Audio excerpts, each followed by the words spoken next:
Tanong lang po, sabi niyo po ang CPP ay hindi lang sa Pilipinas.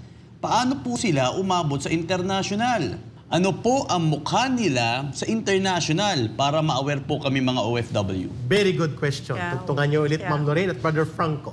Ang unang mukha po ng CPP na kanilang pinagtatakpan upang dito sila magtago ay ang grupong Migrante International.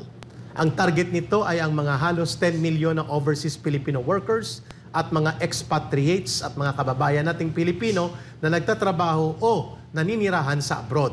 Malakas po yung Migrante International Operations sa Hong Kong. Mayroon din po sila sa Canada, mayroon din sa Amerika, at mayroon sa Europa, at mayroon din po sila dito sa Middle East, lalo na po sa Saudi Arabia area. Ito po ay mga organized unit na mga binubuo na mga unit ng CPP na napapailalim po sa tinatawag na CPP International Department na naka-base sa Europe. Mayroon din silang NDF International Office.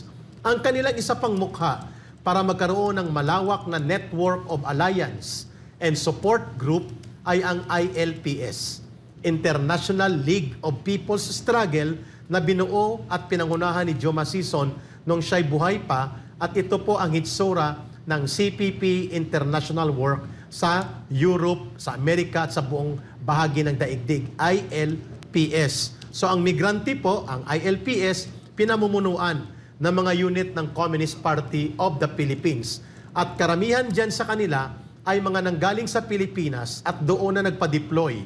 Halimbawa, dyan sa may Canada, nandyan po ang maraming mga Communist Party cadre na nandito nanggaling, like sina Siegfried Diduro, sina Cynthia Diduro, na mga pamunuan yan ng Communist Party na kasamahan ko sa Western Visayas sa Isla ng Panay. Nandyan na sila ngayon, sina Clarissa Singson, Juliet de Lima, Luisa Landoni, sina Bishop Ablon ng Iglesia Pilipina Independiente. Ang mukha po nila ay simbahan, Migrante International, mga OFW Network Center, at ang isa po ay ILP.